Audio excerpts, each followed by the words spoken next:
Q Shelter Queensland's peak body for the affordable housing and homeless sector has welcomed the federal budget, saying it is a step in the right direction for vulnerable households. Well, joining me live is Fiona Caniglia, Q Shelter's Executive Director. Fiona, thank you very much for joining us. So you say it's a step in the direction. What were you pleased with the budget? It's obviously important that we have seen a rise in Commonwealth rent assistance and payments like JobSeeker, which are very, very low, an additional $20 a week. I'd probably say that neither of those payments really went far enough to offset the fact that people are paying a significant amount more for rent.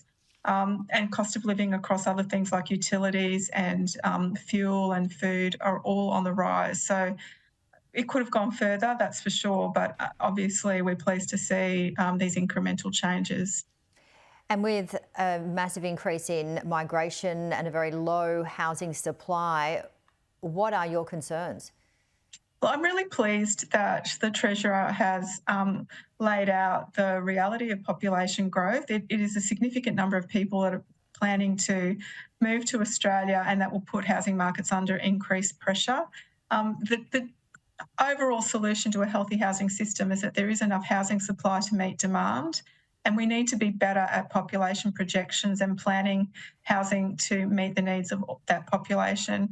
And that means everything from national government leadership, state government role, to make sure the planning system is working optimally. And then every local government around the nation really needs to work out how their planning schemes can ensure there's enough residential development to meet that demand. So the critical role of all levels of government to do that population planning, the broader role of the community to understand that growth is necessary. There are more people coming, and there are people already here who have housing needs that aren't being met. We need to think about how our residential communities can grow to meet that population demand so that people aren't languishing in situations where they can't guarantee where they're going to be living tomorrow or in the near future.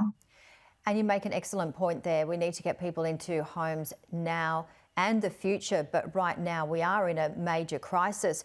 What else is being looked at in terms of out-of-the-box ideas? For example, Brisbane's Mayor is making the $1 million pledge to help repurpose that unused quarantine facility in Brisbane. I believe about 500 people could be housed there in a crisis situation. I'm sure many other facilities like this around the country must be available for this very purpose, for the immediate situation, which is crisis. What else can we be looking at, and how much is it a federal, state and local government responsibility? Look, there's so many important points in what you've said. I think we've been saying all along that everything needs to be on the table. We need to examine every idea on its merits and do everything we can to make suggestions work, because the immediate crisis is so significant. We have to imagine what it's like to live those lives where you're not sure where you're going to stay tonight, where you can't accommodate your children. I think that we do need to keep thinking about the now proposition. The two most important things from Q Shelter's perspective is to find any latent capacity in the existing housing market and bring buildings into the market if we possibly can at an efficient way, with costs taken into account, but nonetheless try to be as efficient as we can, making decisions about the appropriateness and the feasibility of those sites. The second thing I think we really need to embrace is the role that technology can play to build prefabricated homes extremely quickly, much more quickly than the usual construction process. We think we need so many homes in the market that there is a real role for modular building and prefabricated homes and other technology-assisted construction methods that bring homes into the market more quickly and more affordably. We need to imagine, I think, and take on a different mindset that this is absolutely a crisis. If this was a post-war era or we were recovering from a massive natural disaster, we find a way to really do things as quickly as we need to meet the population's needs. I think we need to develop that mindset in this case as well and be really trying to break down all the barriers and end game this and say we need these many homes now and soon, and what can we do to make that happen?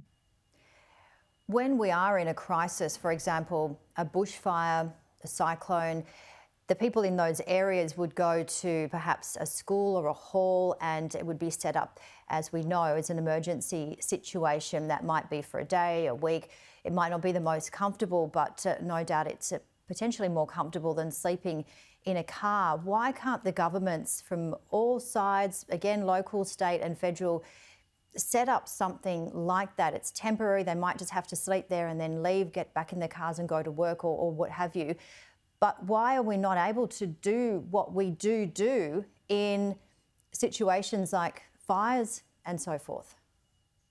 Look, it's a really good question. It's essentially what I'm saying too. I think when you think about housing, we've come so far to make sure that homes are built appropriately, they're built to standards so that people aren't unsafe.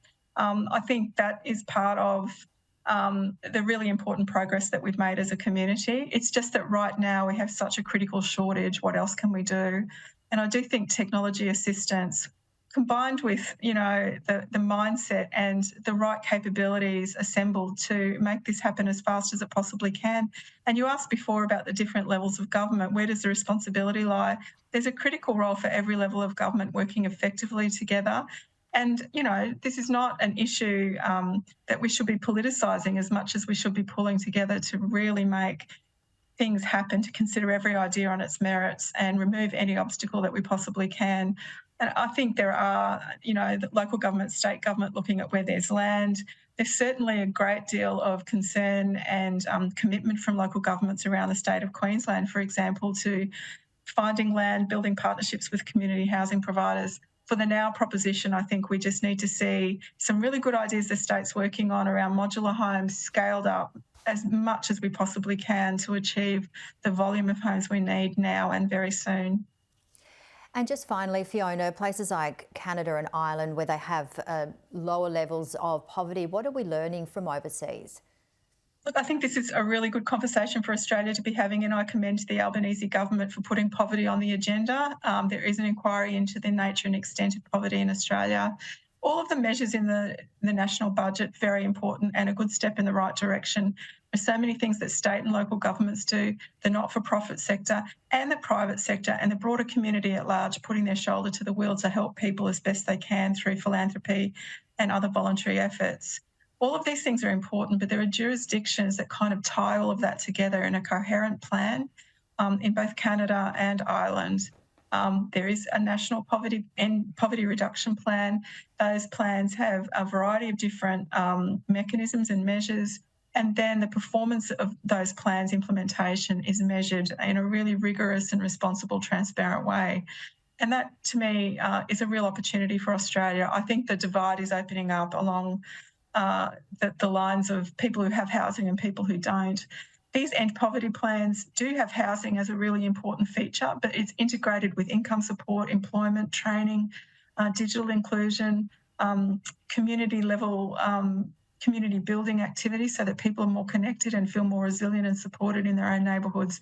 There's such a variety of things we already do really quite well, but if you pull all of those things together in an integrated way and we implement it effectively and we measure our progress, I think Australia could join the ranks of countries around the world who are doing a very good job to measurably reduce poverty, with housing as a central feature of that strategy. All right, really appreciate your time and expertise, Fiona, and a very happy Mother's Day to you. I know people listening now, it might be a very tough day, and thoughts with them, but I know that you've had a good start to your Mother's Day and wish you all the best. Thank you. Thank you so much.